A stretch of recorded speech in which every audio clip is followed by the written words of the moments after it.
The following is a presentation from the MJCast, the internet's premier podcast on all things Michael Jackson. I'm a Black American. I am proud of who I am. Together, we can make a change in the world. I want to see you! I like to take sounds and put them under the microscope. There's a driving bass, you become the bass. Let the music write itself. I don't sing it if I don't mean it. Welcome to the MJCast, your source of news, discussion, and interviews on the King of Pop. Hello and welcome to the MJCast. I'm your host, Jamon Bull, and I'm thrilled to be here today with my co-host, Shawn Shackelford, and one of Michael Jackson's live music collaborators, Gregg Wright. Gregg began his professional career on the U.S. Southern Circuit in the mid-1970s. He honed his craft with years of playing one-nighters across the Carolinas, Georgia, Alabama, Florida, Louisiana, and Texas, often opening shows for the big national touring acts of the day. An 80s move from Louisiana to Los Angeles saw Wright become a session man and a hired gun touring guitarist. His reputation grew over the next decade, doing albums and tours with Mick Fleetwood, Michael Jackson, and the Gap Band. Wright's incredibly precise, high-energy live performances have brought many a crowd to its feet and screaming for more. Total audience satisfaction is guaranteed with Gregg Wright, king of the rock and blues. We are so lucky to have you here, Gregg. Welcome to the MJCast. Yeah, I'm really excited to do this. Been talking with Shawn about doing this for a minute, so we finally made it happen. So, Gregg, where are you calling in from? I'm in Los Angeles, California. Are you doing some shows out there? I was supposed to do a show this past weekend, but the World Series, as you know, was here. And there was not a soul on the street, so we moved it to mid-November. Gotcha. So were you pulling for the Yankees or the Dodgers? No, I'm a Dodger fan, man. Okay. You can't live here without bleeding Dodger blue. Good deal. Well, I was kind of there with you. My Tigers got put out early in the playoffs, so I was kind of pulling for the Dodgers as well. Good. We're glad to have you here. I talked you up quite a bit to the MJCast staff and also to everyone I meet when I talk about Michael Jackson, because you and I met back in December of 2012. Interesting story about that, and I'm not sure how much of this you remember, Gregg, but we were both in New Orleans, and we were taking a flight. I was actually going back home to Jacksonville. I was living there, Jacksonville, Florida, and I was in the boarding area, and I saw this big, huge man there, and he had this big guitar strapped to his back, and I'm thinking, God, I wonder who he plays for. I bet you he plays for somebody. And I'm not normally a guy that likes to talk to people on planes. I like to put my headphones on and go to sleep. And so when I got on the plane, I was sitting toward the back and I saw you coming toward me. And I said, if he sits anywhere near me, I'm going to ask him. And lo and behold, you stopped right in front of my row, took your guitar off and put it in the overhead bin, and you sat down right next to me. And I then asked you, I said, who do you play for? And then you just started talking, and you didn't know me. You didn't know I was a Michael Jackson diehard fan. Then you said it. You said, I played on the Jackson's Victory Tour. And I just turned never know. I turned my head. I'm like, oh my God. Oh, my head said, okay, Shawn, keep it together. And we talked the entire, we flew into Atlanta, and it was a connecting flight. And I can't remember how long it must have been. It felt like it was 3 hours because we talked nonstop. And I was always very grateful that you were so open. And I didn't want to ask you a lot of questions, but you were an open book, and you pulled out your phone and you showed me your guitar solo on Beat It. And I was in cloud nine. And I swear when we hit the ground, the first thing I did, I texted my wife and I said, you will never guess who I'm sitting next to. So that is how I met you, Gregg. And so we have kept in touch via social media. I followed your career. So I am so very honored to have you here and to share those stories that you shared with me on that flight and many, many more. So, Gregg, thank you again for coming on to the show. Oh, thanks for inviting me, Shawn. And yeah, that was cool. One thing we like to do, Gregg, is we like to go back and learn about people's childhoods and where they grew up, what their family life and childhood were like. Are you able to take us back in time a little bit so we can learn about your early days? Sure. Well, I was born in Englewood, New Jersey. Englewood is like a suburb of New York City, except for it's close in distance, but it's culturally a million miles away because it's like a small little everybody knows everybody kind of town in northern New Jersey. And I must have lived there till I was about maybe 4 years old. My parents split up when I was about five, and we wound up in Newark, New Jersey, which was like the complete opposite of Englewood, to put it mildly. Newark at the time, I don't know if it still is because I never wanted to go back. Newark at the time was like a big mafia town, you know, and it's pretty rough town. And, it's good training for the music business. Well, my mother remarried when I was about 12 years old.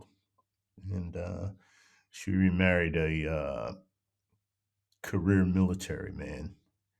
And I have two younger brothers. And the first thing our stepdad did was move us. He took an assignment in Texas.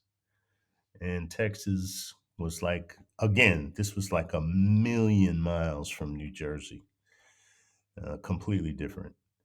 That's where I discovered the guitar. And so, what are some of your earliest memories of music? The first thing I remember is my mother playing piano in church. Before my brothers were born, my mom used to keep me on the side of her piano in one of those little baby baskets. Well, I don't know how, but I remember that. And I remember the sounds and the vibrations, and it just stuck with me the whole time. My parents also kept a vast record collection of everything you could imagine, everything from show tunes to jazz to blues to soul to, I mean, it was all there.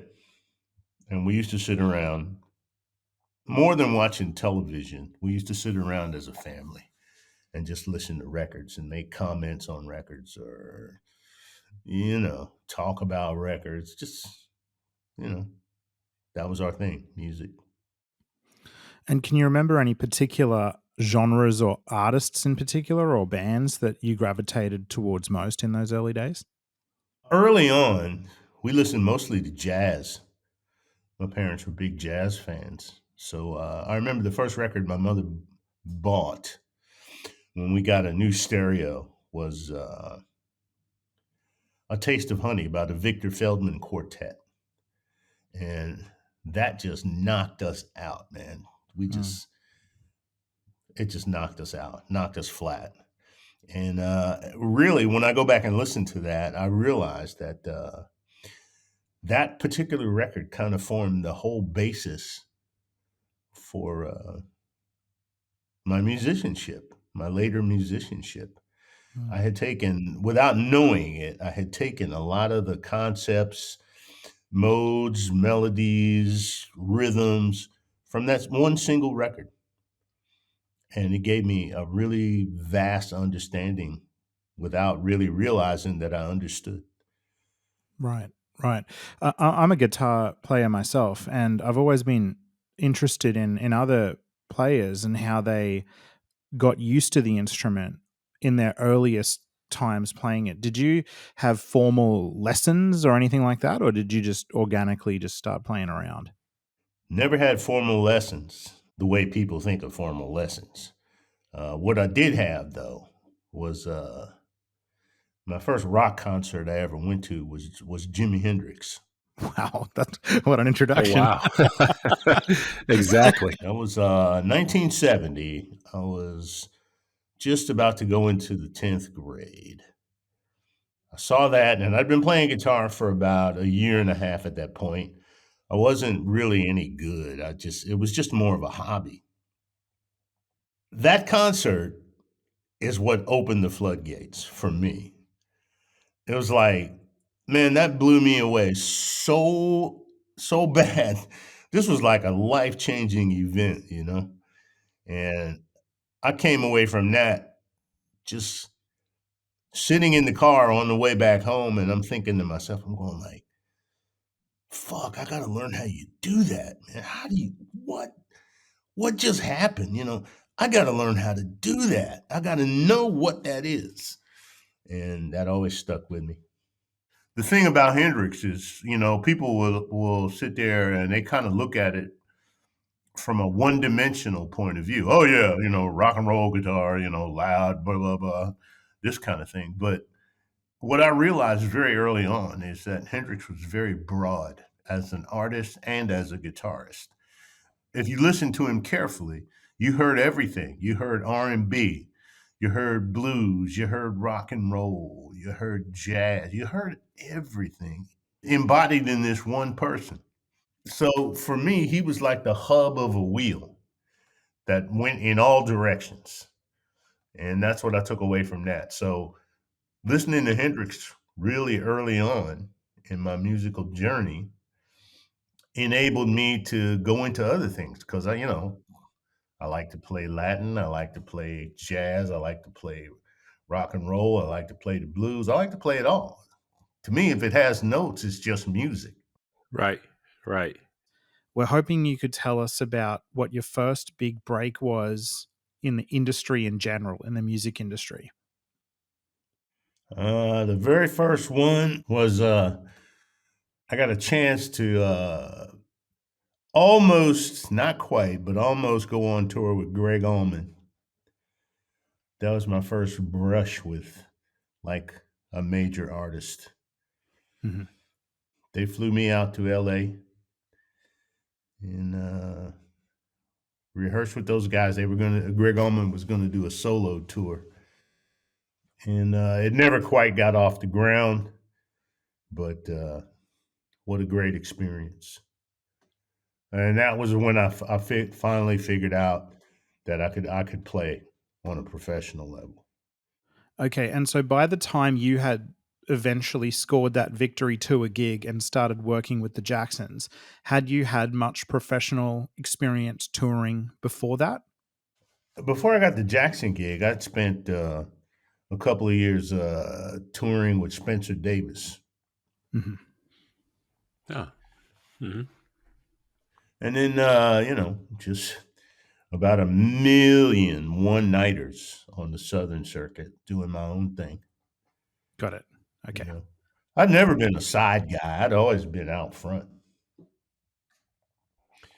But just so happens when I moved out here, you know, that being a side guy for certain people just seemed to work in my favor. So, you know, I went with that. But I always had my eye on the prize for doing my own thing. What made you decide to move to LA and make that leap? Well, when I had gone to LA for the very first time with Gregg Allman, and the music business at that time was just, man, it was just like, it was wide open. It was popping. Everybody was busy. Everybody was working. Everybody was doing this, doing that. And I thought to myself that this is where I need to be. I need to be here. But I had a 4-year detour in Louisiana and, you know, played that whole I-10 circuit from Pensacola to Houston, Texas, and everything in between. And then once I finished that, then I went back to LA. So around 1970, you saw Hendrix for the first time. Around that same time, you know, five brothers from Gary, Indiana broke out onto the scene. So what was your perception? And you say you were around 10th grade, so you're around the same age as Jermaine. What was your perceptions of the Jackson family? I just thought they were dynamite. They came on the Ed Sullivan Show. That's when I remember seeing them the first time. I heard the record first, I Want You Back. Okay. And that knocked all the kids out. That just blew everybody's mind. And then when you saw them on TV and they had this little dude up front singing and performing his ass like he was an old time veteran, that was that was hard to take, man. I was like, whoa. They were just an instant smash. So, Greg, I want to park right here for a second because Netflix recently released "Save the Children." That was a documentary done back in '72, and I think a lot of people were able to see just the power of the Jackson Five and the impact that they had on the world, but more in particular, the Black community and Black kids.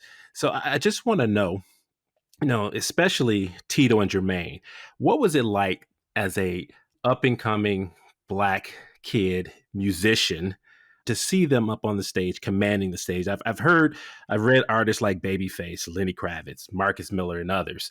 They've talked about what seeing the Jackson Five on stage meant to them. So talk a little bit about did seeing Jermaine and Tito up there playing instruments, in addition to Ronnie Rancifer on the keys and Johnny Jackson on drums, and eventually Randy on congas. Like, what impact did that have on you and others in your sphere in terms of seeing Black kids up there playing? For me personally, it really didn't hit me at that point in time. I mean, initially when they came out, yeah, but I kind of drifted off the deep end to heavy rock and roll. That's where I went. I'm listening to Led Zeppelin, I'm listening to Mountain, I'm listening to all of this heavy rock stuff because I always liked the sound and feel of a heavy, distorted, loud ass guitar. Right? The more it grinded and the more it roared at you, the more I liked it. So I kind of went off in that direction. What, those groups 10 years after, Black Sabbath, all that stuff, man. I was like, what was really strange was that when I was at the Hendrix concert, I thought for sure I would be the only Black person there because, Hendrix had basically what was thought of as a white rock audience. But when I got there, I was surprised that I saw all these brothers at this show, man. These guys are all wearing fringe jackets and bandanas. And we all looking at each other like, what the fuck? I didn't know you existed. And there was a lot of them, cats wearing, concho belts and shit like that, and beads and necklaces. And I was like, okay. That's a whole bunch of alternative brothers. That's what I call them, the alternative brothers. There's a whole bunch of these alternative brothers out here doing this thing, this rock and roll thing. And so that's the way I went. I didn't come back to the Jacksons until Thriller. Okay. I had dug Off the Wall, and I thought Michael Jackson was really starting to really feel his creative oats with Off the Wall. I thought that was pretty cool.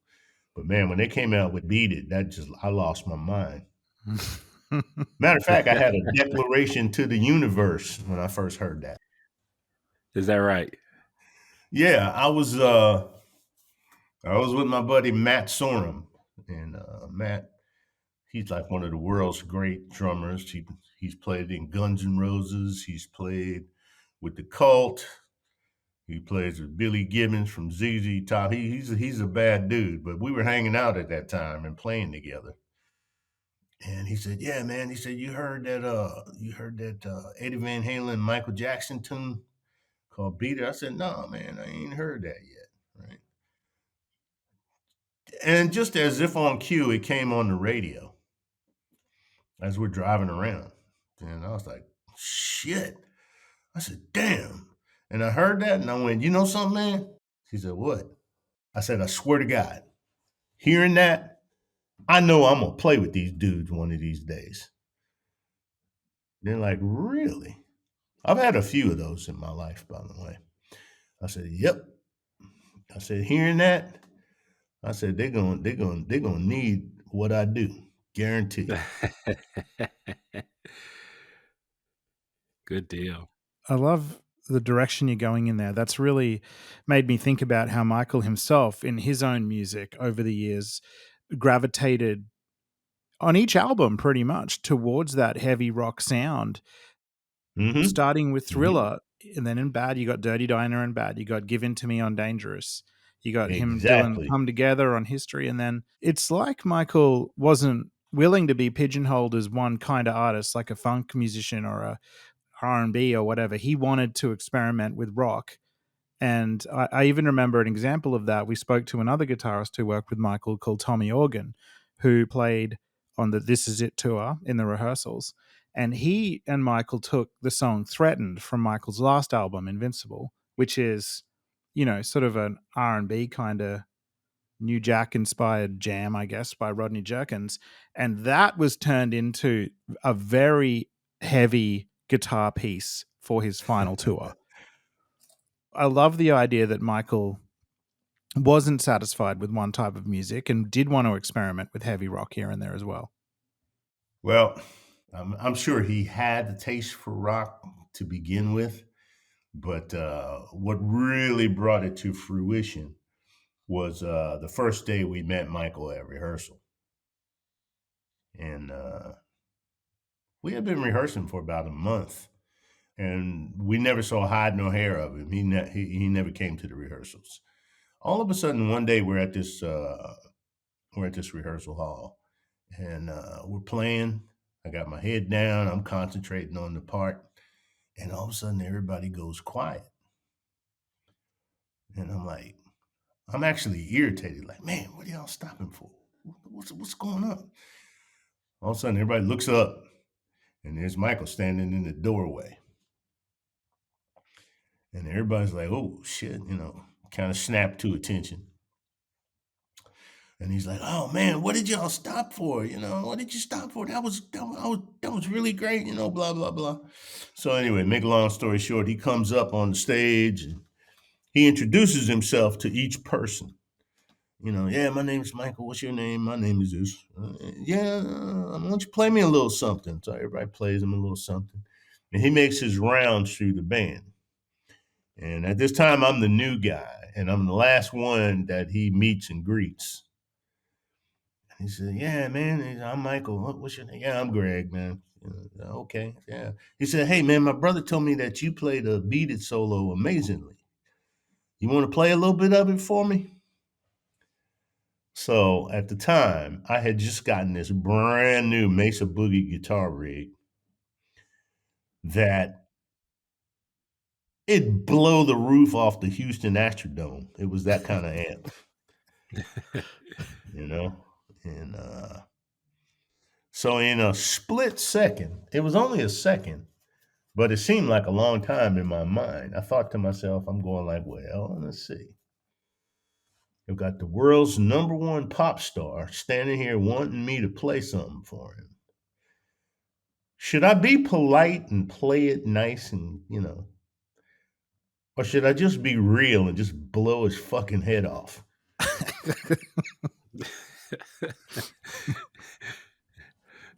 I'm just going to blow his head off. So he stuck his head down in that speaker, man. And I just let him have it, man. Full throttle fucking rock and roll, distorted guitar. Stood him straight up with his eyes bugged out. And I thought, oh, shit. I've done it now. Surely I'm going to get fired after this. And he broke into the biggest grin, laugh, and start clapping his hands. Oh, man. Oh, man. Oh, man. This is going to be great. This is going to be great. And he turns around to me and he says, we've never had a rock and roll guitar player in our show before. He said, this is going to be great. And then he leaves. And everybody's standing there with their mouth on the floor like, oh, shit, So one of the keyboard players, this guy named Patrick Leonard, who went on to play with Madonna and different people. He's really a great musician. He had the best deadpan humor because he was funny as shit, but he had really deadpan humor. And he's sitting there just kind of poking around, looking down at his keyboard. And he gets on the mic and he goes, "Ballsy move, Gregory, ballsy move." Man, everybody just cracked up. That was just a special moment. So, Greg, let's back up a bit. How did you first meet and come to work with the Jacksons? They were at a lot of the jam sessions that I went to when I first got to LA. Now, I don't know if they had heard of me, but it seemed like they were following me around, And then I got a job working at this guitar shop on Sunset Boulevard because I was between gigs and I needed something to do. So I got this job at this place called the Lawrence Connection on Sunset. And little did I know when I got the job that it was like the guitar shop all the cats went to, all the heavy cats. First person I ever waited on was Joe Perry from Aerosmith. Oh, wow. Yeah. So one day the Jacksons came in there and they brought a guitar to be repaired. And it was Randy and Tito and Marlon. And they left the guitar there, came back about a week later. And I was thinking to myself, I'm going like, man, I need to let these motherfuckers know what I do. So I brought out the guitar, the repaired guitar, and I said, yeah, man. I said, let me show you what we did. It's just an excuse to play. So I plugged in and played, and they went, wow, man, you can really play. What are you doing? What are you doing working in here? You should be out playing. I said, I'm just, between gigs, so I'm just doing this. So right then, on the spot, they invited me to come play on that Victory album. Right. And went and did the session. Got paid triple scale. And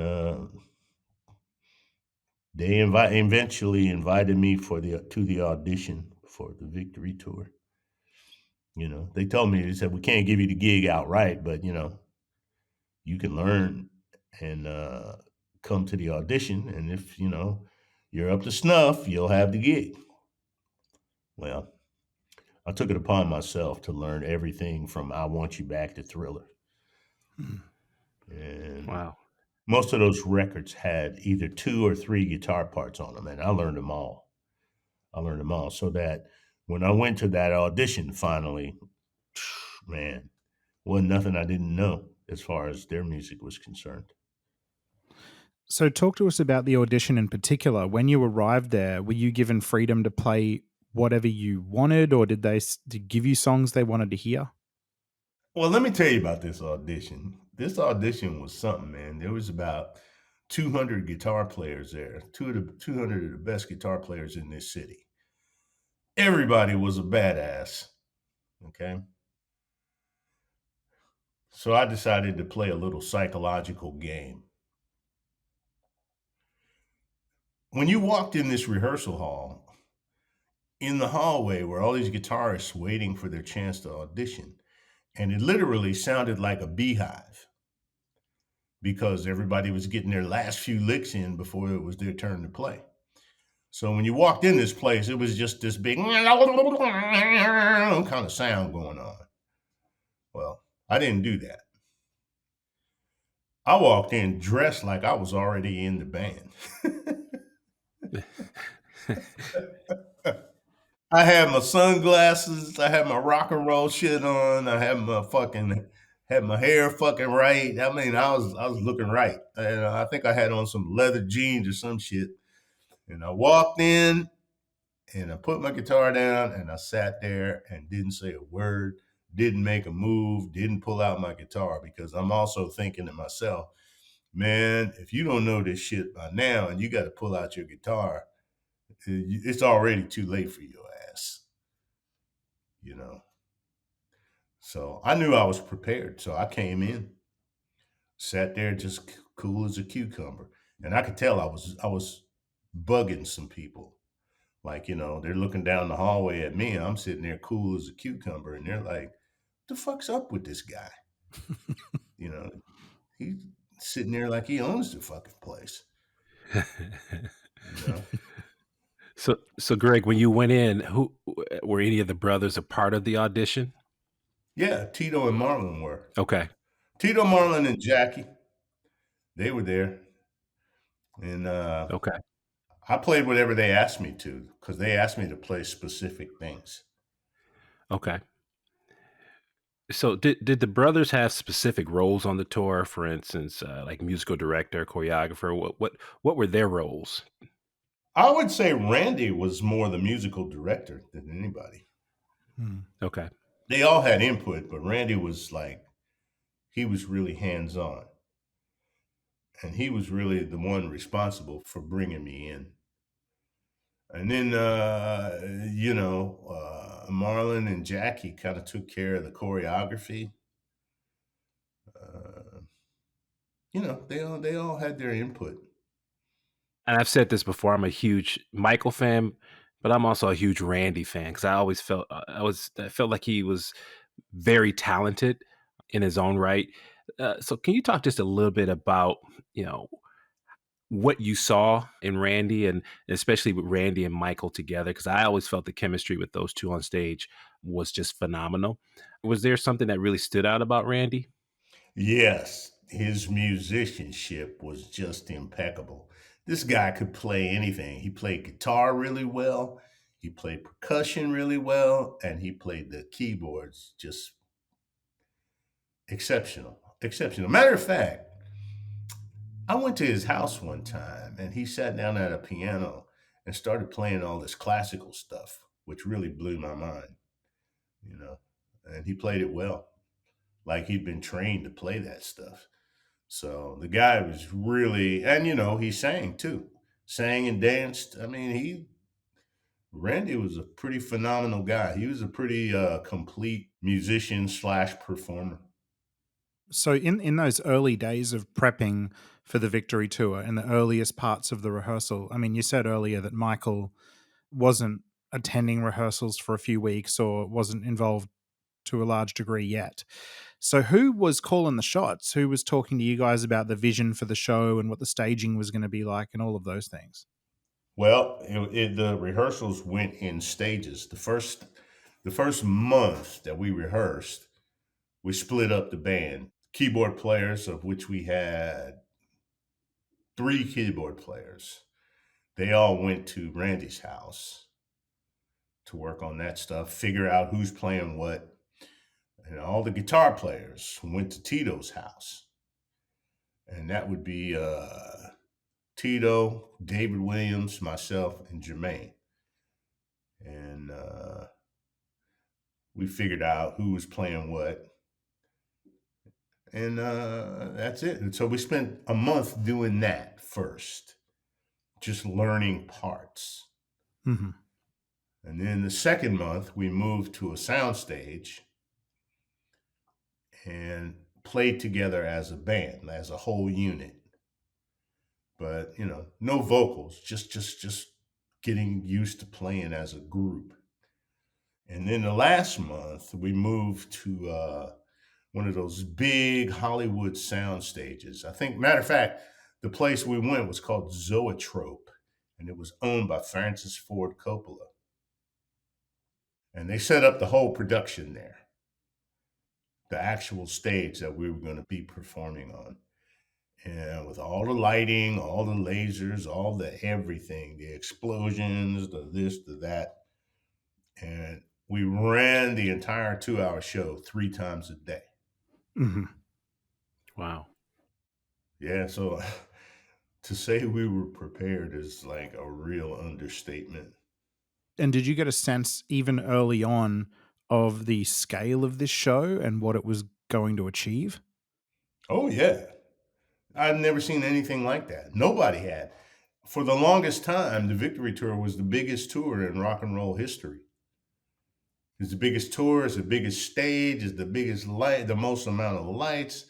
They said that the power that they used to light that thing could have lit Pasadena.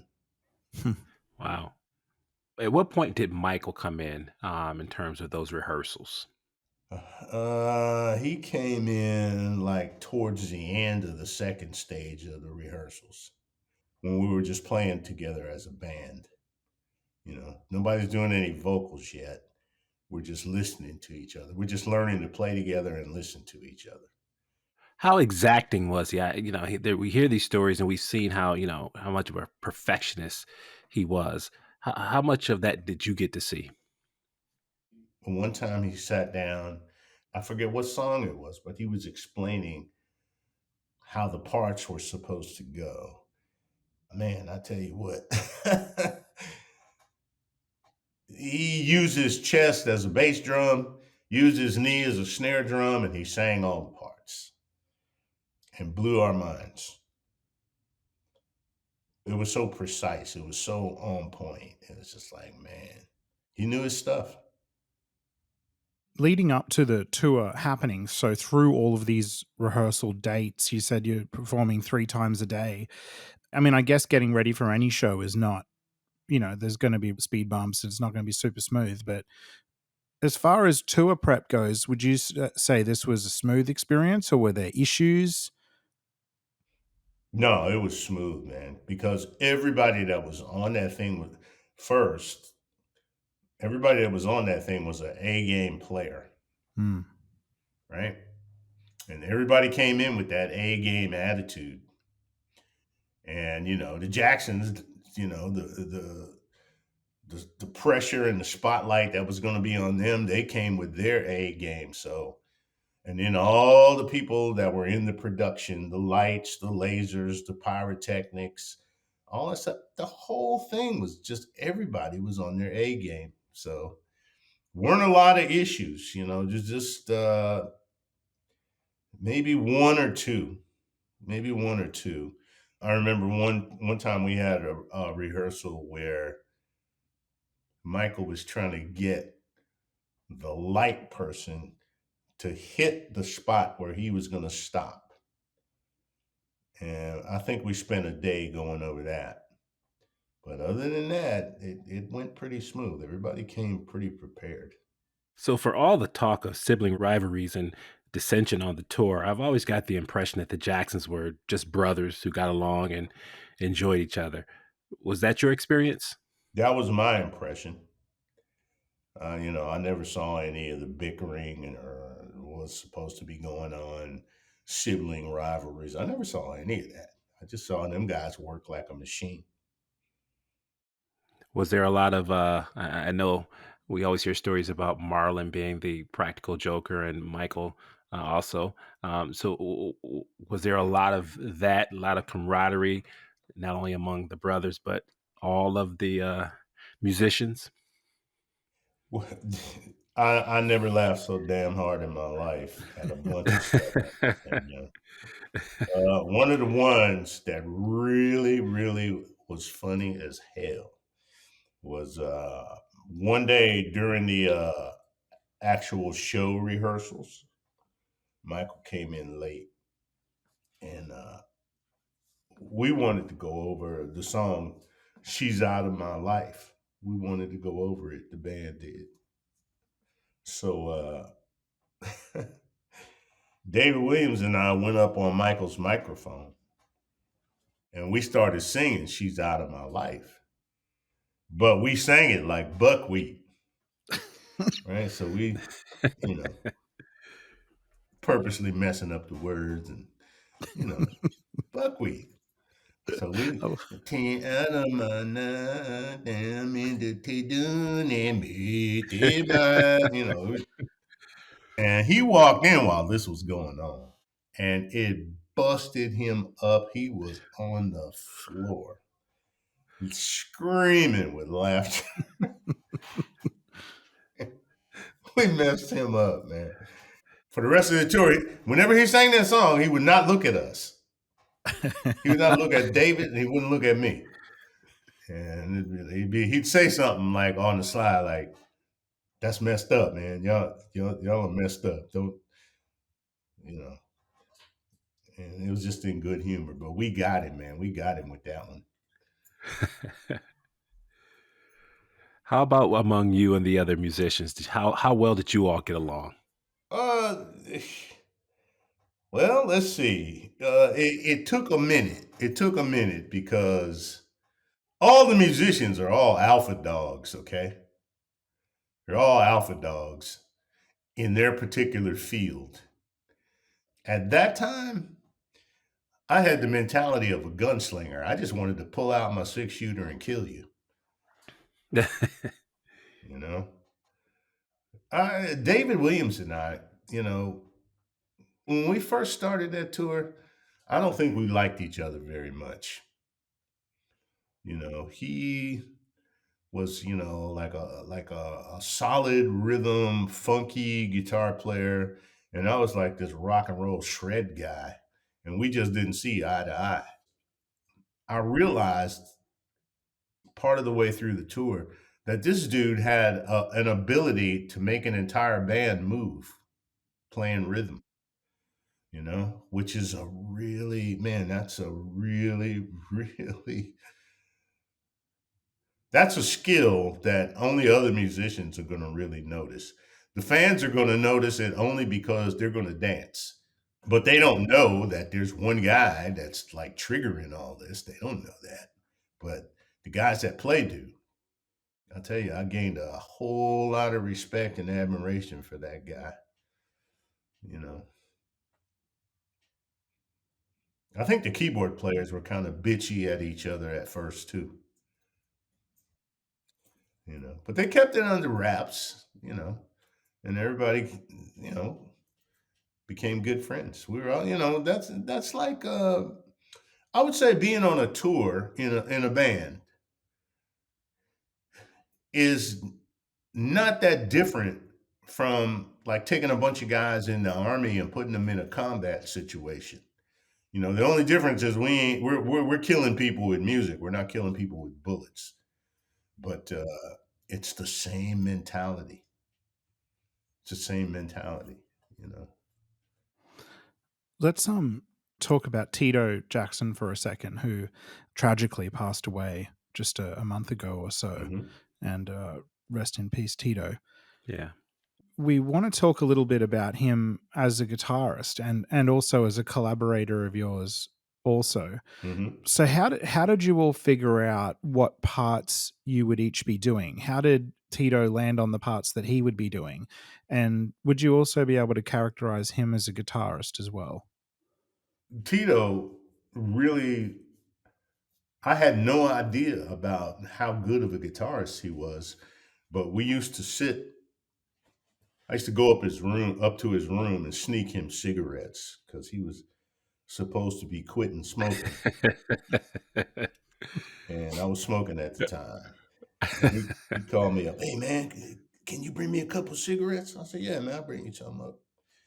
So I go up to his room, give him some cigarettes, and we just talk. And he'd sit down and he'd have a guitar in hand. And as we're talking, he's playing, and I'm going like, "Man, this dude is a killer blues guitar player. He is a killer blues guitar player. If he stepped out on his own, like BB King, he would tear the world a new ass. He's that good." So we talk a lot about guitars. And he told me the story about how he started playing, which he said his father, Joe, was a R&B guitar player, had a group that he used to play with at night after he got off work at the steel mill in Gary, Indiana. The Falcons. Yep. That was the name of the band, the Falcons. Right. So Tito said while his dad was at work, he told all of them, he said, "Don't nobody mess with my guitar. Leave my guitar alone." Well, Tito was sneaking in the closet and pulling the guitar out and playing it while his dad was at work. And he said one day he busted a string and he put it back. Like, "Oh man, I hope he don't notice." Of course, guitar player, you gonna notice. So he comes out with the guitar and he said, "Who busted my string? I'm gonna whoop whoever ass did this." And he had all the brothers out there, and Tito fessed up and said, "Yeah, it was me." So Joe handed him the guitar, and he said, "You been messing with my guitar? Play me something." So he played, and he could play, man. He could play. And he said, "Whoa." He said, "Yeah, you can play." So he said the next day, Joe went out and bought him a guitar. And I guess it kind of stuck. So on the tour itself, how did you arrive at what parts you were going to play versus what Tito was going to play? Was that like through conversation, or you guys jamming together? Or? No, that was through that first month of rehearsal where we divided Right. the band up into sections. Right. Like I was saying earlier, all the guitar players went to Tito's house.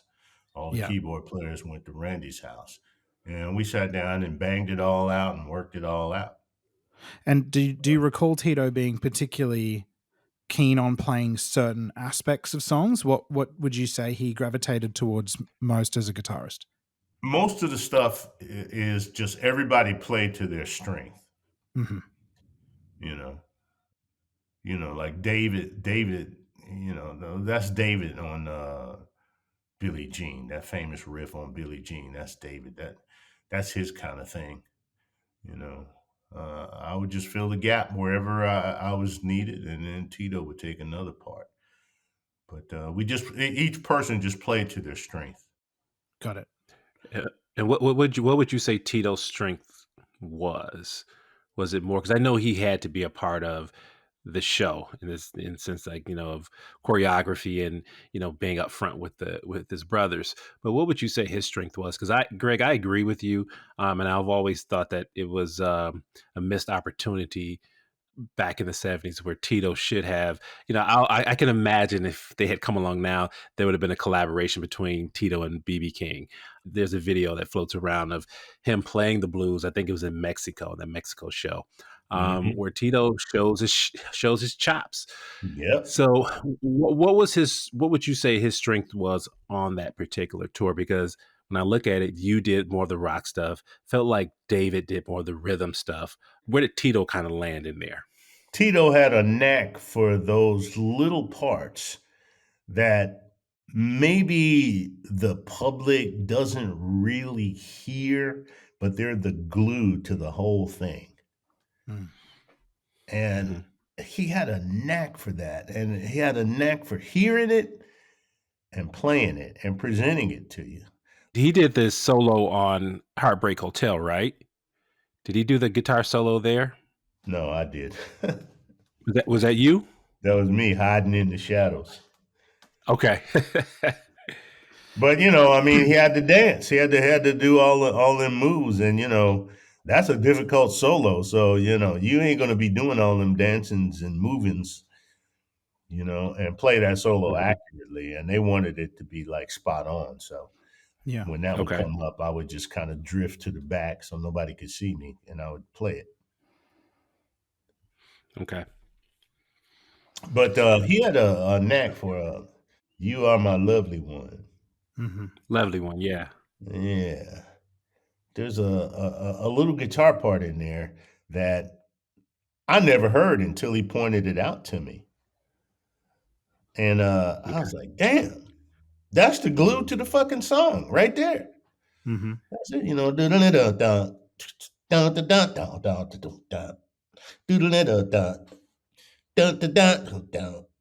I said, damn. I said, man, as many times as I've listened to that fucking song, I never heard that part. Now I can't unhear it. Right. So he was very good at that kind of thing. He was my favorite guy. Mm. He was my dude. He was like the most normal, down to earth cat. Not that the rest of them weren't, because they were, but I just clicked with him. So when you were sneaking those cigarettes up to his room and having jam sessions and that sort of thing, what did you guys talk about? Do you recall what your conversations were generally about? Everything under the sun. Music, life, women, wives, girlfriends, what life was like before. He used to tell me a lot of stories about what life was like before they became famous. And I used to say to him, I said, shit, man, you guys are living just like I was in Newark, New Jersey. And,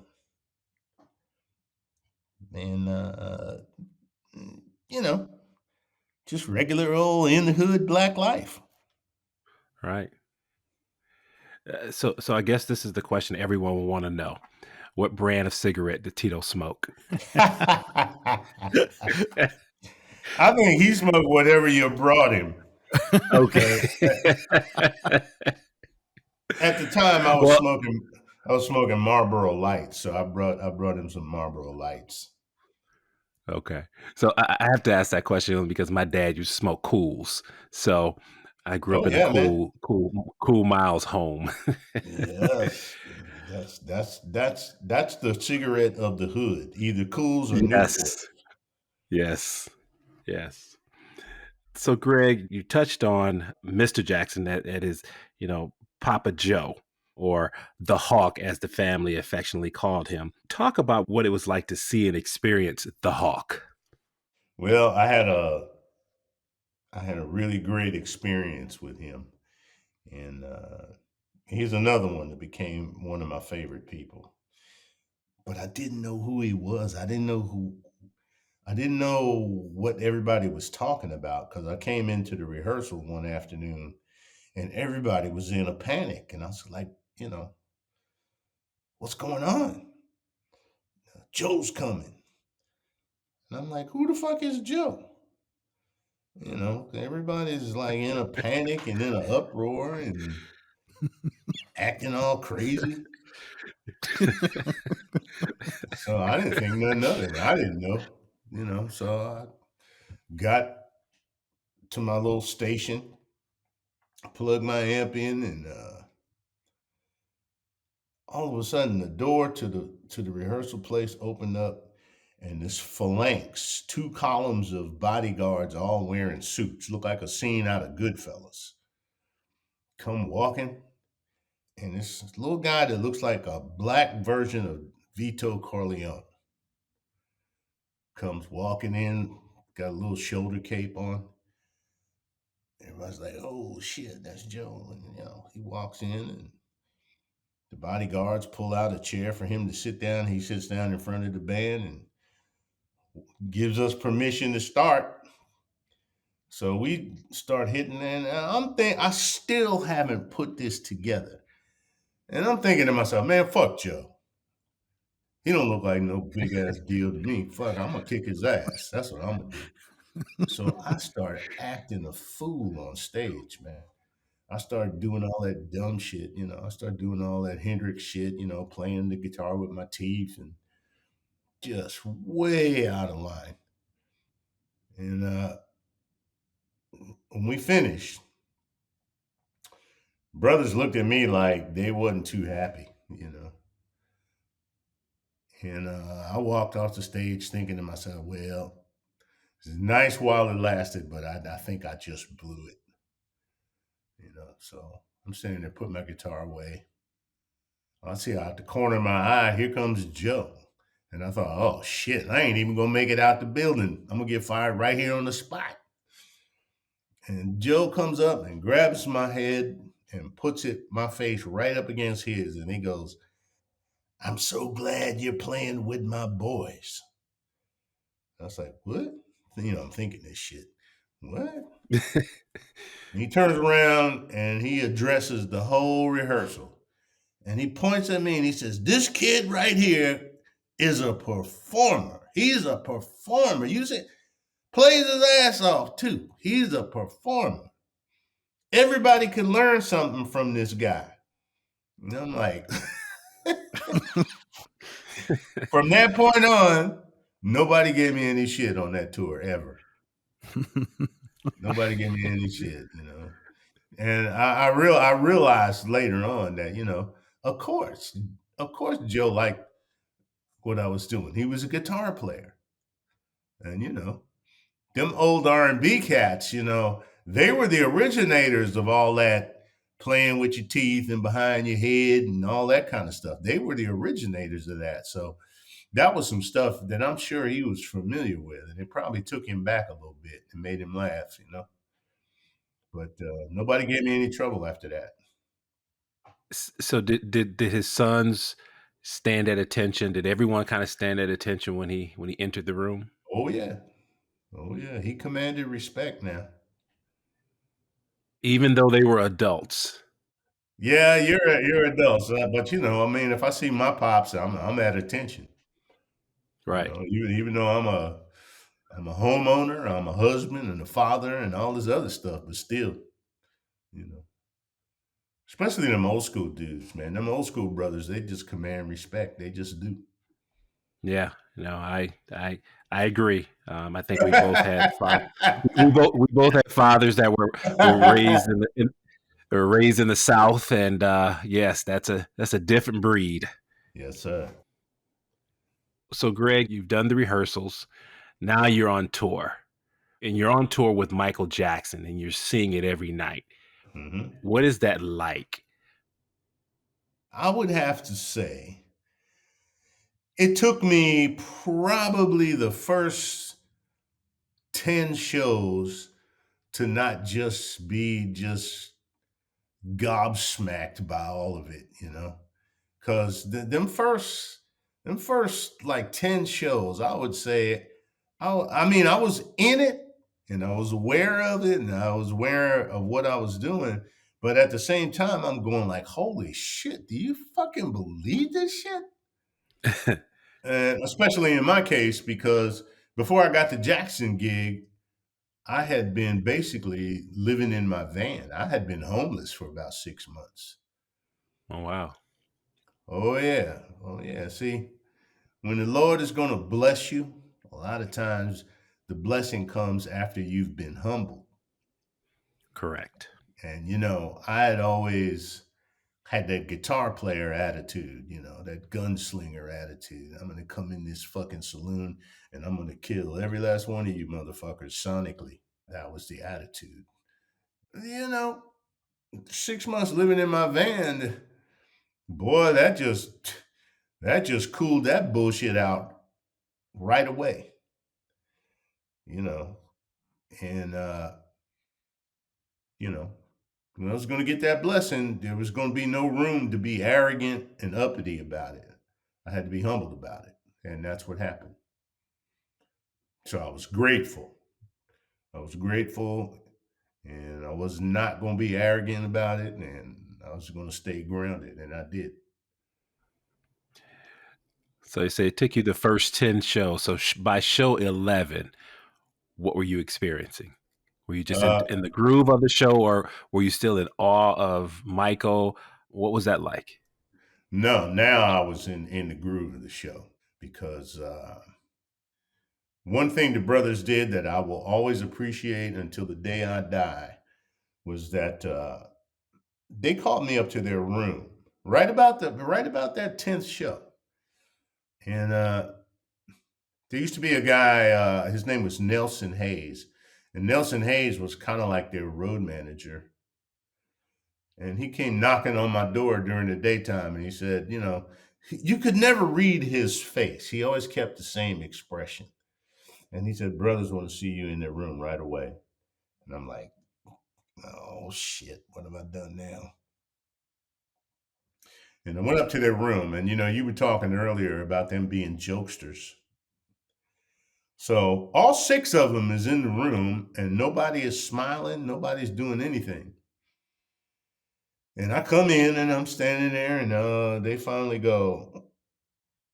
Marlon steps forward, and he says, "We never had a rock and roll guitar player in our show, and we want to make use of that. So we got a spot for the show in the show for you to step forward and do your thing. We're going to turn down the lights. We're going to give you a spotlight and you go and you take your time and you do what you need to do."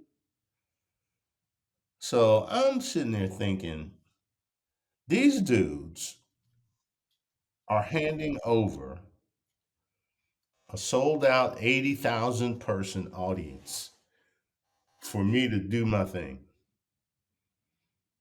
And that's when I hit my stride because wow, nobody does that, man.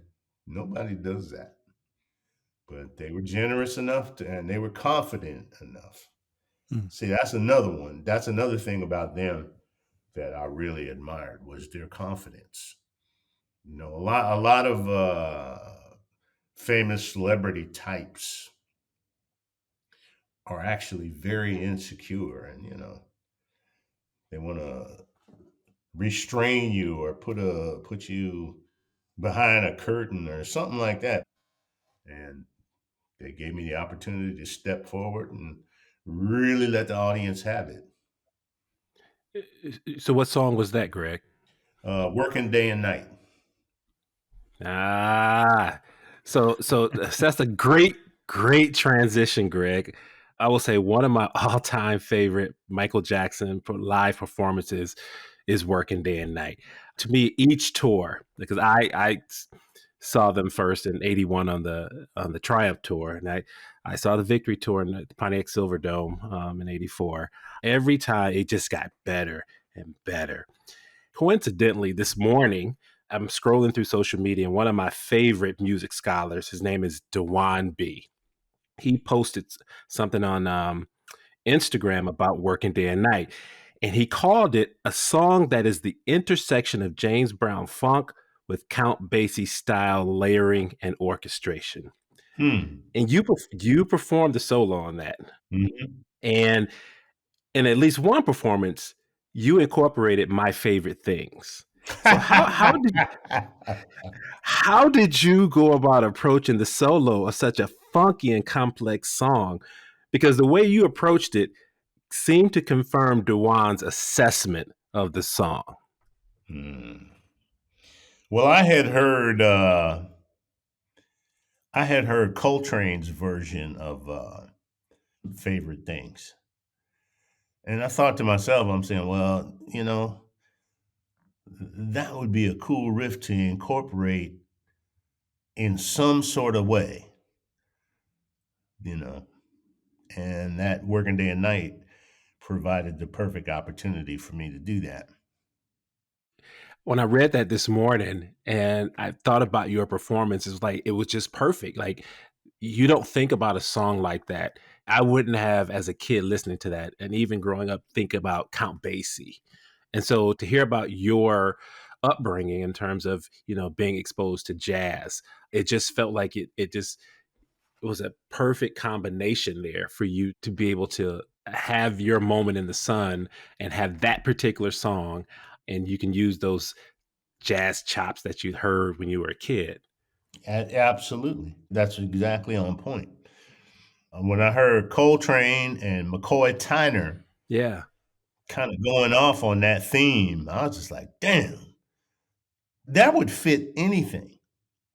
You could take that riff that they play together and you could take any format. I mean, shit, man, you could take an Indian raga and play that line over that shit and it'll still work. You know, it will still work. It will swing. It will do. So I just said, man, fuck it. I'm grabbing this shit right here. And that's what we did. And that you did. And I always like that because it segued right into Randy's solo. So, which is why I've always loved the Victory Tour performance of that song, because what you did on that solo and then followed up by what Randy did next. People always say, things should be put in a museum. That performance should be put in a museum somewhere for all time. Yeah, that was fun. Good deal. In Texas, I believe it was Dallas, Eddie Van Halen joined you guys on stage. What was that like? It was heartbreaking in a way, and I'll tell you why. I remember we were at Texas Stadium, and Michael came in the dressing room, and he said to me, he said, Eddie's coming by tonight, and I'm like, Eddie who? He says, Van Halen, he's coming by. He's going to jam with us on Beat It. And I thought to myself, oh, great, fantastic. Because I wanted to, I'd been playing that solo the whole tour, but this was an opportunity for me, I felt, to stand back and just watch this guy do his thing, but up close, which I really was curious about because I always admired his playing. I always thought he was great. And I wanted to see that up close. So then Michael gets this shit-eating grin on his face, and he goes, when I give you the signal, he said, I want you to come forward and I want you to go completely crazy. I want you to do all that great stuff that you do. And I was kind of like disappointed because I didn't really want to get in the way. I just wanted to observe because I didn't feel like I had to be the guy. You know what I mean? So he came out and it was cool. He played his thing, and I was really surprised that for as heavy of a sound as he had, that he used really light picks, and that his attack was very, very gentle and very, very light. I was surprised. I thought this guy would be using a Kennedy $50 as a pick, have some real heavy strings and just slam the shit out of the guitar. But he was exactly the opposite. Wow. He was like a butterfly. And I was like, damn, how the fuck is he getting all that sound, playing that light? But that's what he did. So then Michael Jackson kind of gives me the signal, and now it's my turn to go out here. And I started doing all that stuff. And it was cool. The audience really got off on it, but I figured out later that Edward, he wasn't too happy with that. Really?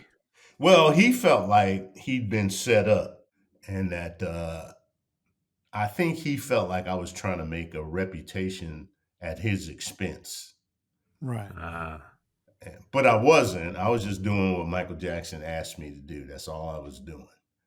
Yeah. I wasn't like, trying to upstage the guys like, hey, man, fuck, you're Eddie Van Halen. What the fuck,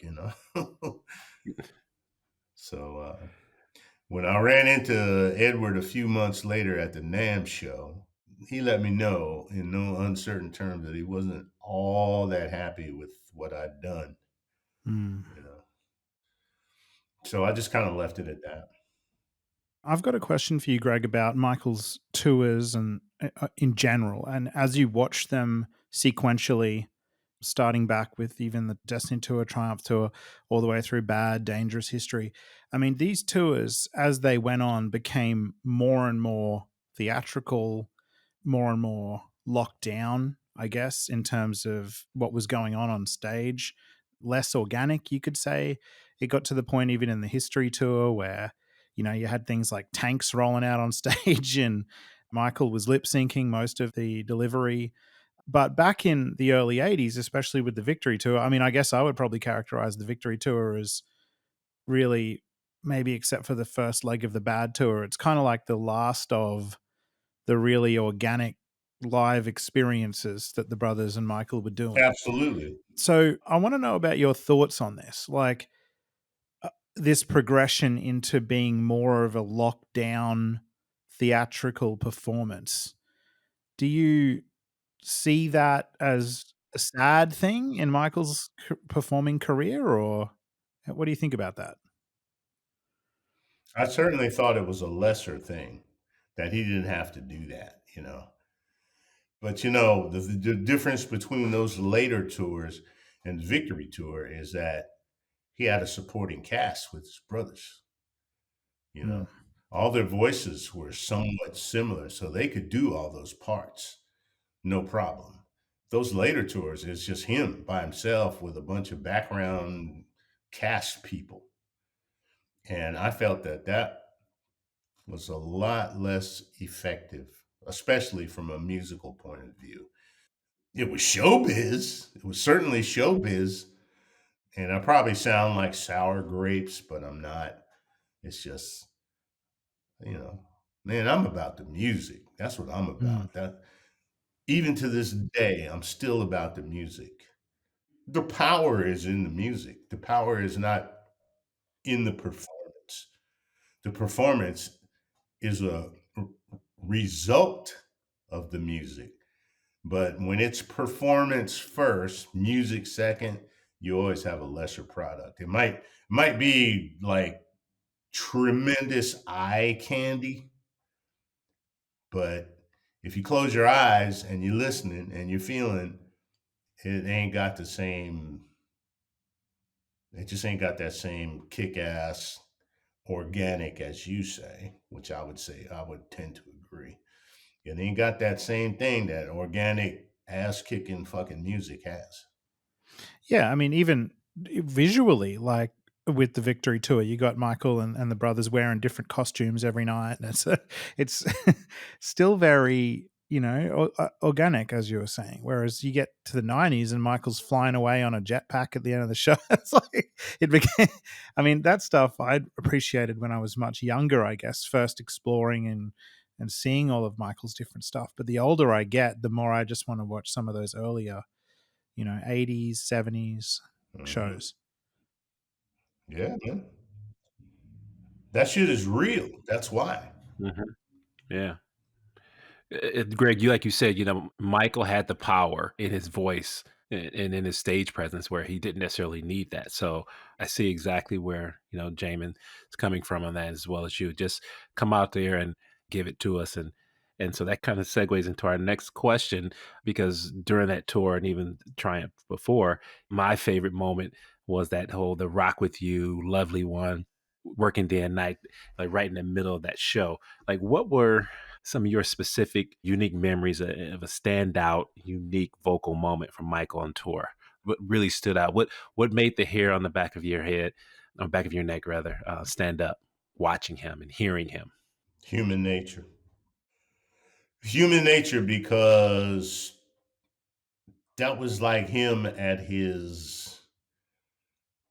I should probably say that to me that was him at his most organic with the least amount of distractions. I played guitar on that song right behind him, and wow, that was my favorite moment. I never got tired of that. And it was my favorite moment to listen to him sing. It was my favorite moment to watch him perform. It was just my favorite. That was my, all the way through the tour, that was my favorite moment for so many reasons. Human Nature was a single from the Thriller album. And obviously, this tour is happening a couple of years or 1 or 2 years after Thriller had come out, which obviously went on to become the biggest selling album of all time. What was your sense? I mean, you were a part of the Thriller era, an important part. So, what was your sense of the Thriller era as a whole and the impact it was having on America? Oh my God. When I was a kid, I went to the movies one afternoon and I took my brothers with me, my younger brothers, and we saw the Beatles' Hard Day's Night. And for some reason, that scene where the Beatles are running through the streets of London and in the train station, and there's 50 million girls chasing these dudes down the street. And I'm thinking to myself, I'm going like, yeah, that looks like the job right there. So I actually had that moment on that tour. I had a Hard Day's Night moment where I chased down the street by 1,000 fucking people. There's nothing like it.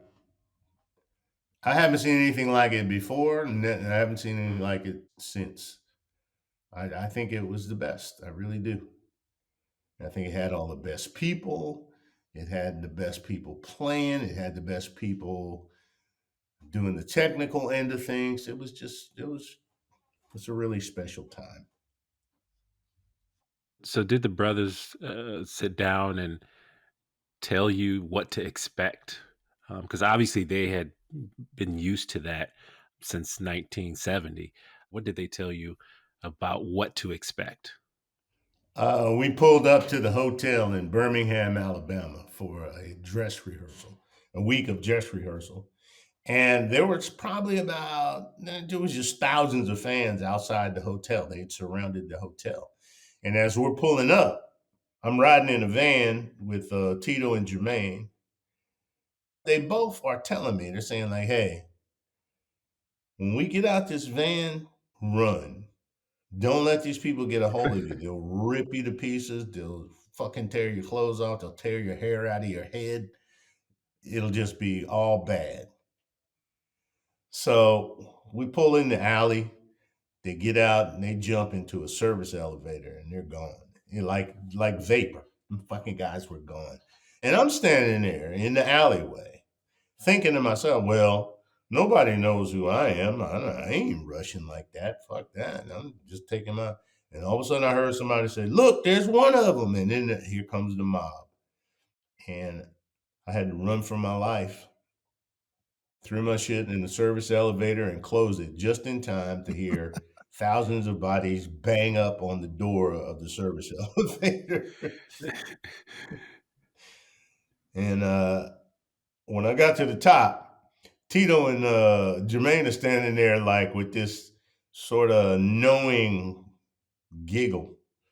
Like, yep, see, you didn't listen. You almost got your ass chewed up, didn't you? Yeah, I won't let that happen again. You know. So how much interaction did you have with Michael? Obviously, you guys were on stage every night you were performing, but did you ever interact with him? And how did you see him handle all of that adulation, all of that, you know, the fame that came as a result of Thriller? I tried my best to stay out of Michael Jackson's way because he had so many people in his face 24/7 wanting all kinds of stuff from him, bringing all kinds of stuff to him. And I just thought to myself, man, that guy needs room to breathe, so I ain't gonna mess with him. I had a couple of interactions with him. One, Michael Jackson is actually responsible for the strongest part of my musical game, I feel like, over the years, has become my timing. Because when I first got in the Jackson band, my timing was terrible. I had what you call bar band time. And bar band time is completely different from the timing that people that make records have. Mm-hmm. Bar band time is like, you're on stage, you're loud, you're having a good time, you're getting drunk, girls are flirting with you, you're flirting with girls, you're not paying attention, right? Mm-hmm. You're sort of in time, but you're not really. Then guys that make records, it's only them and the speaker. And that hard truth that either you're happening or you're not. That's it. There's no in between. There's no wiggle room. It's just, are you happening to make this record happen or are you not? Well, when I first came in, I wasn't even aware of bar band time. But I'm walking down the hall one afternoon in the hotel, and Michael Jackson is walking down the hall. And he said, "You just who I want to talk to." I'm like, "Oh, okay." So he says, he's buttering me up first before he lowers the boom. He goes, "Hey, man," he says, you really great guitar player." I'm like, "Oh, thanks, Mike." I was just wondering something. What's that? I thought he was going to ask me a question about how I played a certain thing or how a riff goes or something like that. He goes, "I was just wondering Why you try to get to the end of the song before everybody else? I was like, oh shit. I said, what do you mean? He says, well, he says, I notice you have a tendency to rush tempos. You rush. I said, really? He says, yeah, you do. So he says, stay right here. I'll be right back. And he goes down to his room, comes back with this Yamaha drum machine. And he sticks it in my hand and he goes, as great a guitar player as you are, he says, if you work with this every day, you will achieve greatness. You'll with what you already have and you master this, then you'll be great. I thought, okay. So I took this drum machine back to my room and I turned it on. And I'm thinking to myself, man, I got this time shit. So I spent the next 3 days with this drum machine just beating me to death because I didn't play in time. I was like, man, So Greg, I don't mean to interrupt, but just for those who are listening who are not musicians, what do you mean when you talk about time?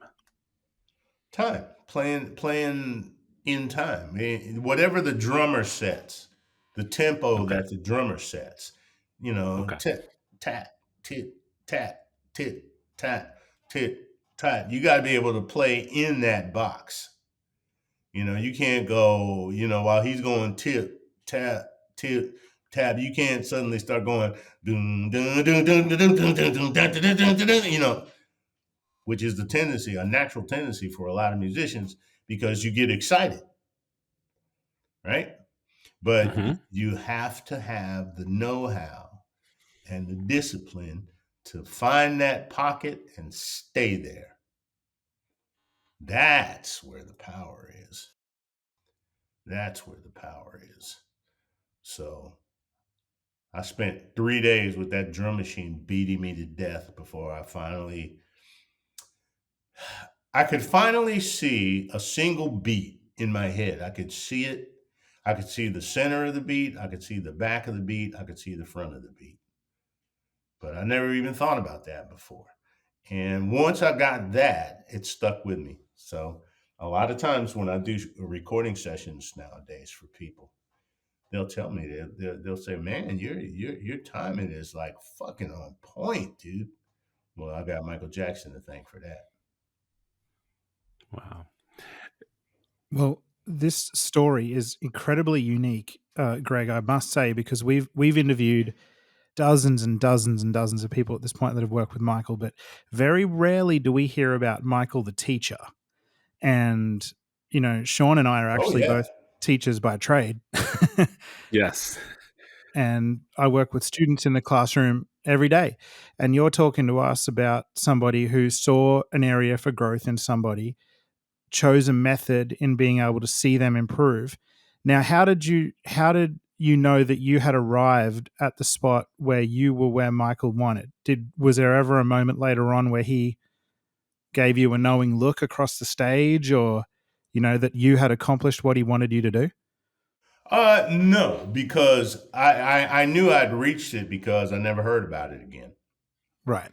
They're the kind of guys, if it was a problem, they were the kind of guys, they'd bring it to your attention, but the fact that I never heard from it, in any way, shape, or form, I knew I had reached that goal. Then when I started after the tour and I started doing sessions for people would always comment, "Man, your timing is really good, man. That's just really, So I knew it had stuck. A lot of musicians or folks who talk about music and musicians tend to discount Michael, partly because of, I think a lot of it is out of jealousy for the fame that he achieved. He never gets the credit that I feel like he deserves.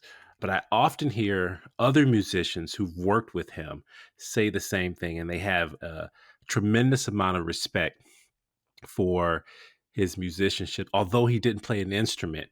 Talk a little bit about that, Greg. Like, did it matter that he did not play an instrument?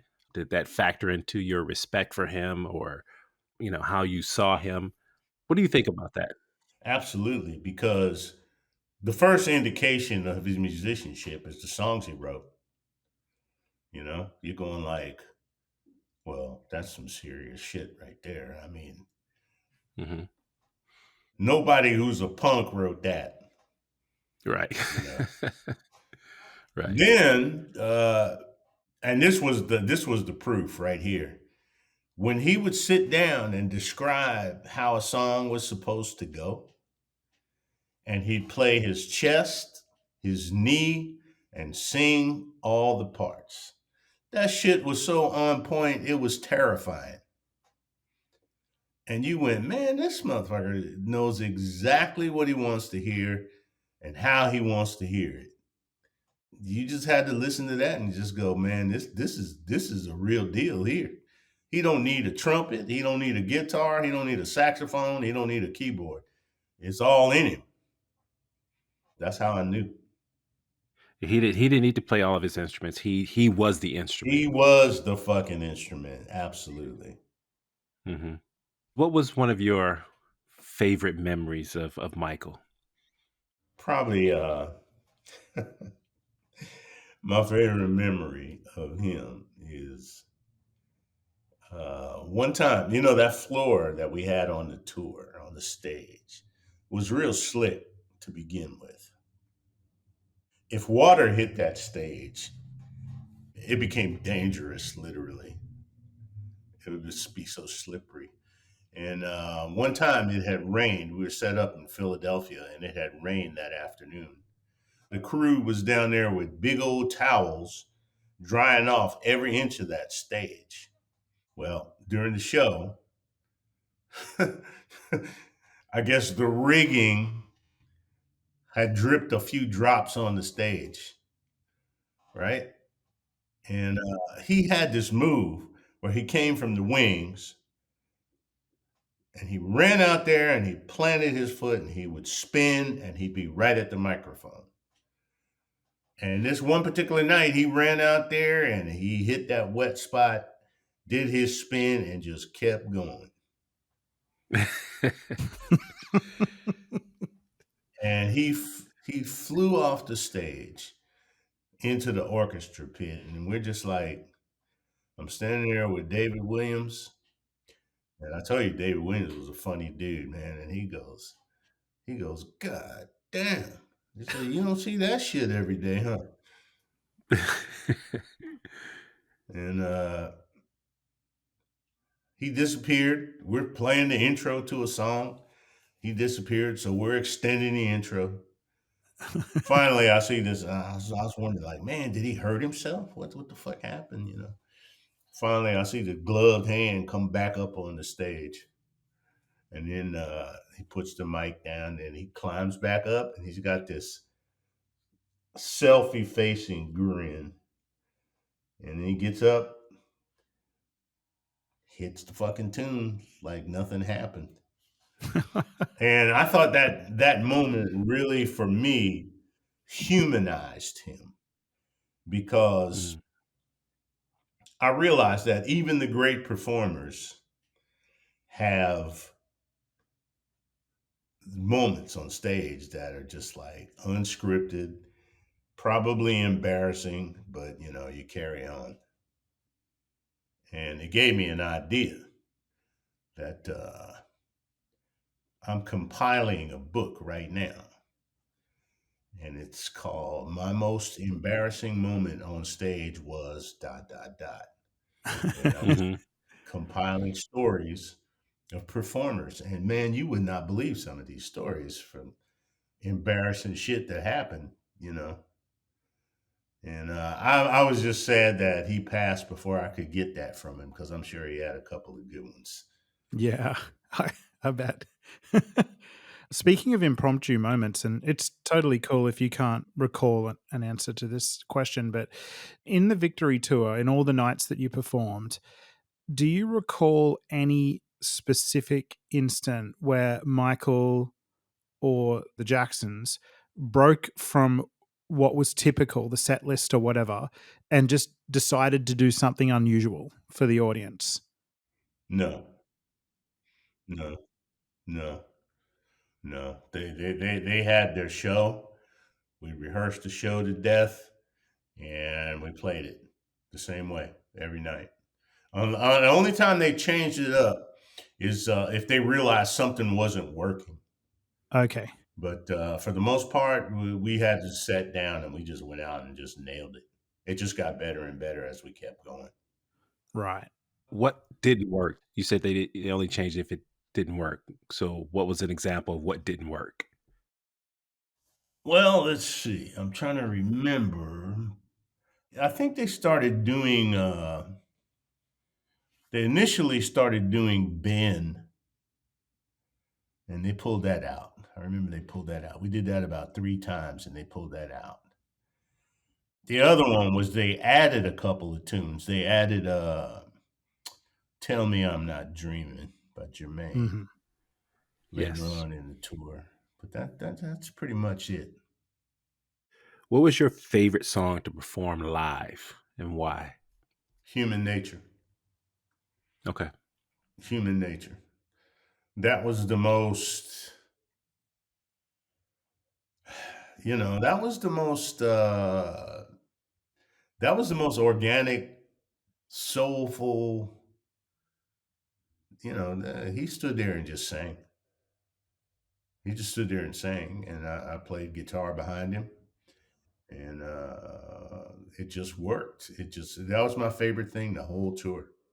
You would think, me being a rock guitarist, that it would be Beat It and all the fucking fireworks type of songs, but man, Human Nature was the one. Okay. So I'm curious, did you ever get the chance to meet any other members of the Jackson family while you were on tour, aside from the brothers? So, for example, Michael's mother or sister, Janet? Oh yeah, I got to meet everybody. Got to meet his mom. I introduced their mom to my mom. Neat. I got to meet everybody. But again, I respect those folks' privacy. So Hmm.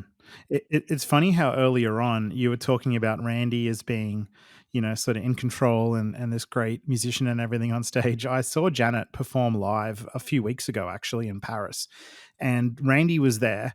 And he was taking charge. He absolutely was. Before the show started, he was marching up and down the front of the stage, in and out the aisles, pointing to people on the phone, making sure everything was just right. It turned out that Naomi Campbell, I think, was in the front row. So she had come in as a special guest to watch the performance. But it's just interesting, so many decades later, Randy's still there taking charge. yeah, yeah, he man, that was a multifaceted guy, really, seriously. Multifaceted, multi-talented. So do you still have the guitars that you used on the Victory tour? No, I have replicas, but I don't have the actual guitars. Mhm. One is at the Hard Rock Cafe, of Wow. which one I don't know, but one's on the wall at the Hard Rock Cafe. Uh, a guy named Trev Wilkinson, who's in England, made me some replicas of my Victory Tour guitars, and they're pretty accurate, pretty fucking accurate. But no, I don't have them. What I do have is two pristine condition Victory Tour jackets. Cool. Wow. They look like they were just made yesterday. Wow.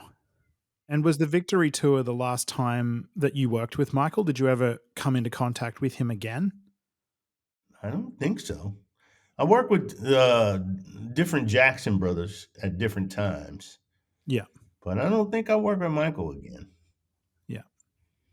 And obviously he went through some rocky times after that era. You know, we get into sort of the Dangerous era in the 90s and all the different stories and different things about him.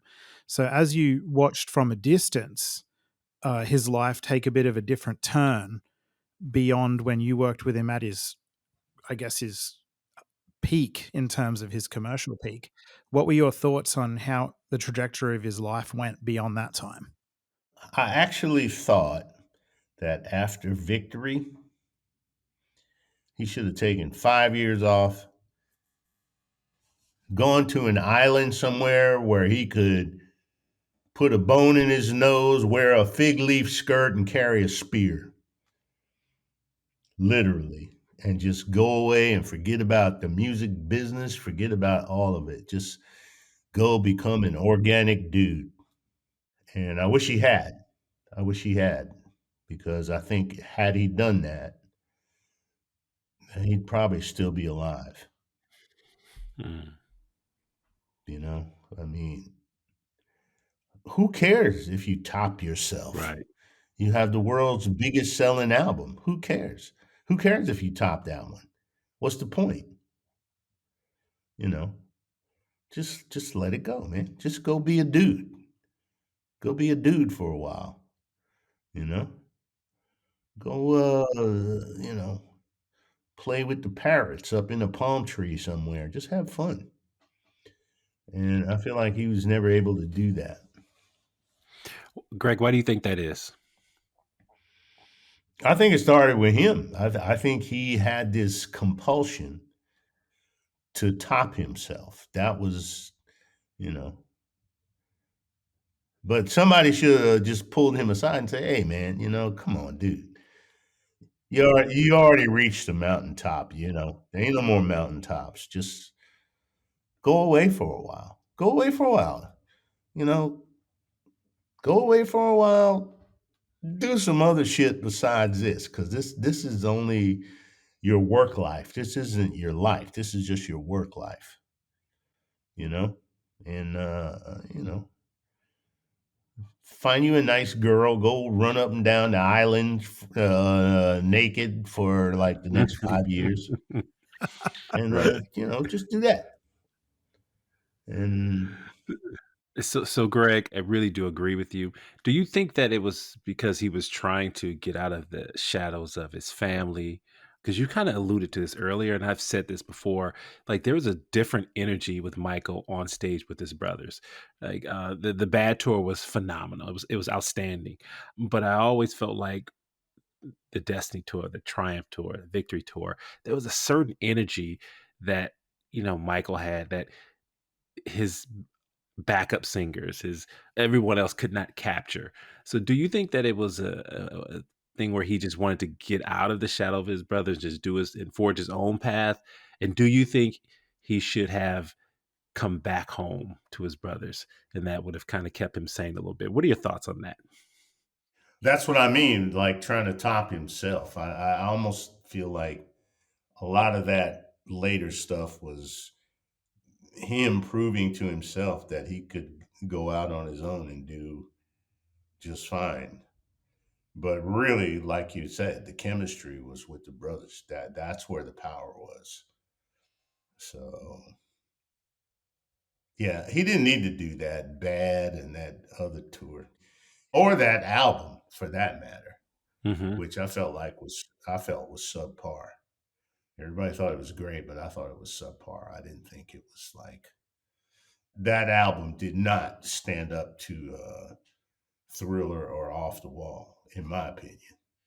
Why do you say that, Greg? Well, I just didn't think the songs were strong enough. Some of them felt forced to me. The best song was The Man in the Mirror. Mm-hmm. Yeah. That's probably the most Hmm. natural, powerful song on the par with everything else.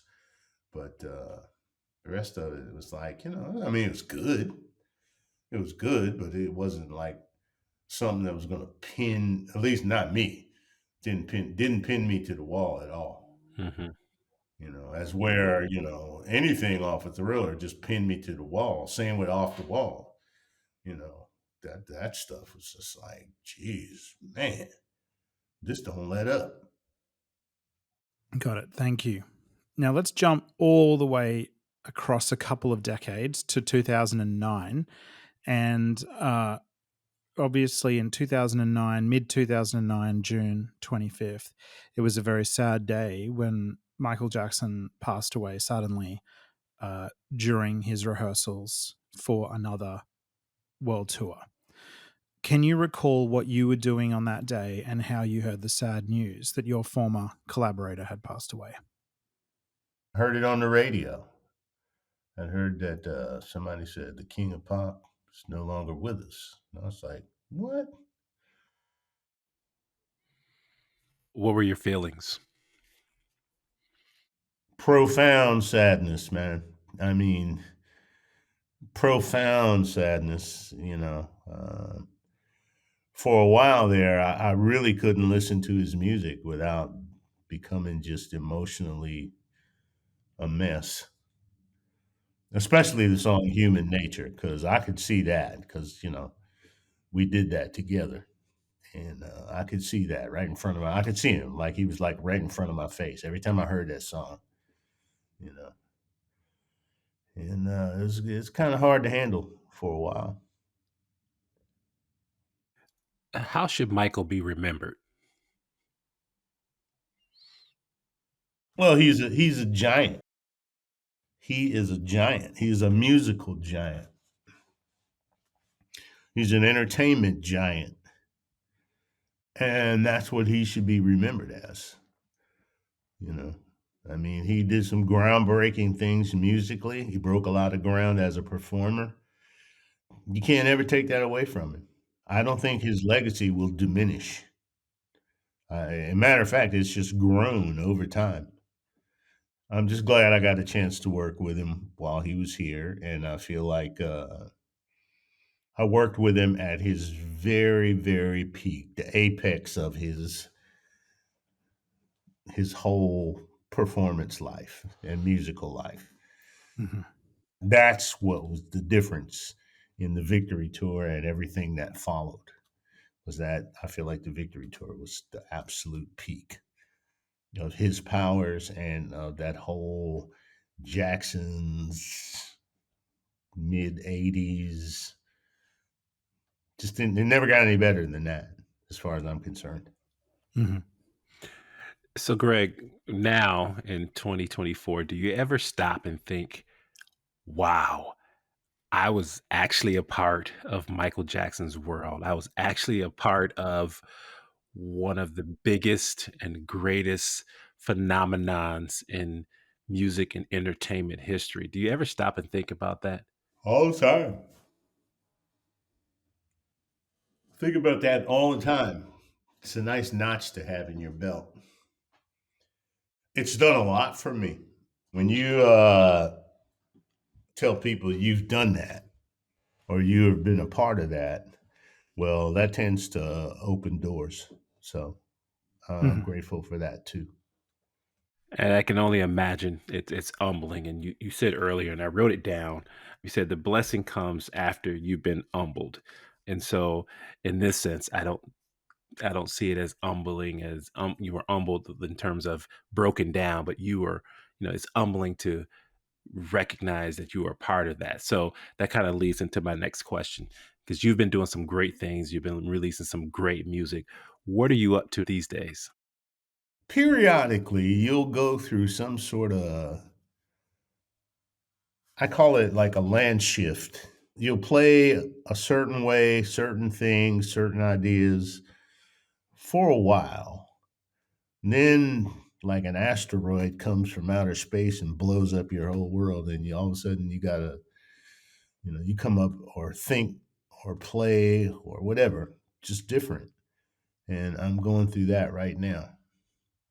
I've gone through several metamorphoses in my life, in my musical life. Rock, R&B, the blues. Well, it seems like right now I'm in a thing that it's kind of taking all those elements and coming up with something. Maybe it'll be really unique and special. I'm certainly hoping so. I'm certainly having fun with it. So we'll Great. see. So you're still out touring and you're releasing music? Oh yeah. I got a new album out right now. It's called Big Dog Barkin'. I'm searching for it right now. Yeah, that's dog, DAWG, dog, big dog barking. Okay. And if you go on what is it called? HearNow.com. You put my name, Gregg Wright, for dot here now, here like HEAR, HearNow.com. It'll come up and you can play the tracks. I found it. It's on Apple Music. I'm going to be listening to this on the drive home. Well, Greg, you have to make your way up to Michigan and do a show in Detroit. Oh yeah, man. We had one of our best shows at the Silverdome, if I remember correctly. Yes, you guys did. Yes, you did. Yes, you did. So if you can do it, I will be there front and center. Sounds good to me. And then one more thing before we wrap up, Greg. Yes, sir. You're not the only famous person in your family, right? No, my brother's a whole lot more famous than I am. Tell us who your brother is. My brother is Wonder Mike from the Sugar Hill Gang. Oh, okay. And, cool. He said the first words in hip hop. So we're going to collaborate on something at some point. That's great. So I can only imagine that your mother was very proud. Like, you just said it. Your brother said the first words of hip hop, and you got to be a part of one of the greatest periods in entertainment history. So the Wright brothers. Yeah, that's what we're going to call the Wright brothers. The Wright brothers of music did well. Yeah, the Wright brothers. That's what we're going to call the project, and that's going to be the name of the group we're going to do. And then we'll call it First Flight. Great. Good deal. Great. Okay, so how do people connect with you online if they'd like to see all this news come out? Do you have a website, social media? Yeah, I do. My social media tag is Gregg Wright KRB. And my website is greggwright.com. Fantastic. We'll make sure to link those things in the show notes. And of course, if listeners want to connect with us as well, we are the MJCast all over the internet, themjcast.com. We're on Twitter and Facebook, Instagram, all the different places if you want to search the MJCast. We'd love it if you could subscribe to us and listen to us as a podcast. We're also on YouTube, and we'll be coming out with lots more episodes in the future, discussing news on the King of Pop, Michael Jackson, but also interviews with people that knew him really well, just like Greg did, working with him on the Victory Tour. We've been so lucky to have you here today, Greg. Thank you very much for coming on the MJCast. Oh, thank you, man. It's my pleasure, really. And Shawn, I might just ask you as well. Thank you so much for putting this together. You've been in contact with Greg for a long time, right back from that flight you guys took together, chatting about his experiences. So thank you so much for your efforts. Where can people find you online if they want to hear more from you? No problem, Jamon. I was honored to have met Greg and ask him to be on the show. I am on Facebook, Shawn Shackelford. Still on Twitter /X, SASHACKELFORD, and also on Instagram. And you can follow us on TikTok at We Are the Shackelfords. Nice. So good. Well, that is a wrap from us. Again, Greg, thank you so much. We deeply appreciate you coming on the show to share your incredible stories. What a journey. Thank you, sir. My pleasure. Thank you.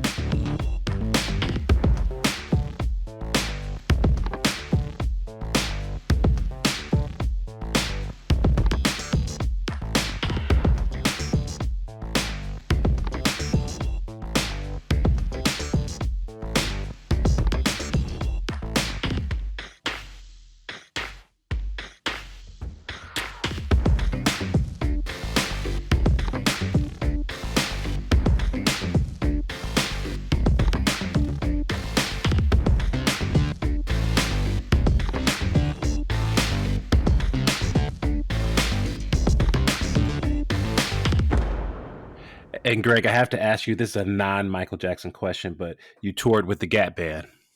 I didn't tour with the Gap Band, but I did do an album with them. Which one did you do? It's called Round Trip. And what was that like? That was great. Them dudes are those some bad dudes, man. And Yes. well, it was fun to play with them guys, man. Playing with them guys was like going to church and playing. Okay. Because their dad was a Pentecostal preacher. Yeah. So they had that element, and it was great. Well, there's a Michael Jackson connection there as well, because Charlie Wilson sang backup on "All I Do" by Stevie Wonder, which also included Michael Jackson. Wow. There you go. Yeah, man, all this stuff, I'm telling you, all this stuff is connected somehow, some way. Absolutely. Everything is all connected. Yes.